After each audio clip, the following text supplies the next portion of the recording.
and welcome to Wednesday's Targets in Focus. Today I'm joined on the line by Manik Narain, emerging market strategist at UBS, to discuss his views and forecasts for the US dollar against the South African rand, the US dollar against the rupee, and finally the US dollar against the ruble. First of all, let's have a look at the South African currency. The violent 6-week strike at world number 3 platinum producer Lonmin finally came to an end with a hefty wage settlement.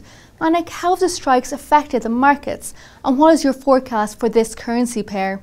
The markets clearly have been quite spooked by the outbreak of mining-related violence in South Africa over the past several weeks. The fact that Lonmin has now reached a wage agreement with its workers is a step forward for the very near term. However, on a 3 to 6 month view, we think that these issues could very easily flare up once again, and we are defensive on the South African rand. In addition to this, we also have the fact that there are growing signs that South Africa's terms of trade is moving against the economy, i.e. the terms of trade are deteriorating.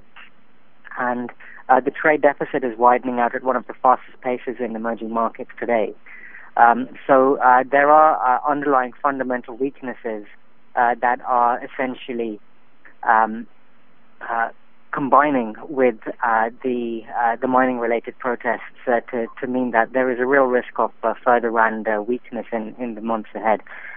By year end, we think that a move up towards 875 is likely for the dollar rand rate, and we're looking for further depreciation beyond that on a 6 to 12 month view. I think in 12 months time from now, it wouldn't be unrealistic to expect that the South African rand will be trading around 9.50 against the dollar.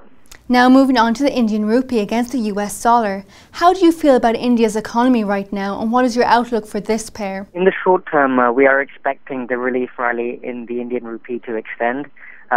This has been driven by some announcements from the Indian government on Friday that they will be reforming the economy through a number of steps. These include increasing FDI into the airline and the multi-brand retail sector, and also hiking diesel prices and therefore reducing the diesel subsidy that the government provides.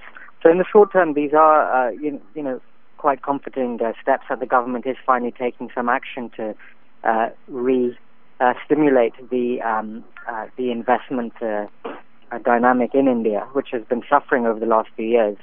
But again, I would highlight that this is only likely to be a short-term reprieve for the Indian rupee. We are looking for further depreciation as a structural theme here. The reasons are that we are firstly concerned that a lot of the implementation of these reforms is going to be challenged by coalition partners in the government. There is also a risk that the move higher in oil prices continues to compromise India's external trade balance.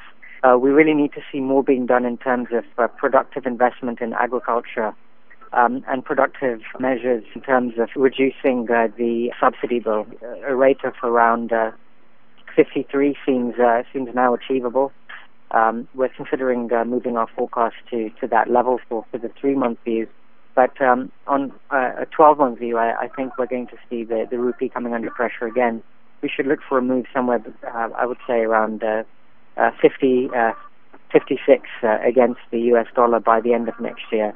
And finally, let's look at the ruble. What are your views on Russia's economy, and are you feeling bullish about the ruble? We are more optimistic on the ruble than we are for the Indian rupee or the South African rand structurally. The Russian ruble is the highest yielding currency in emerging markets today.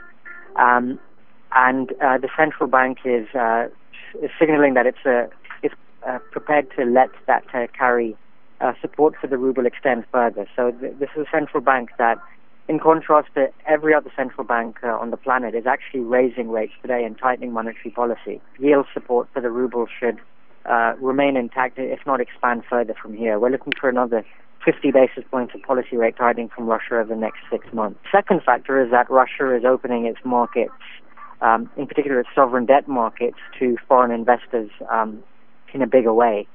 So by January time, we should be seeing that Russian sovereign debt will be made accessible through Euroclear, which will essentially raise the ability for foreign investors to get access to the market and should support hard currency inflows into Russia. And finally, the Russian government is also starting to get its privatization initiative kick-started.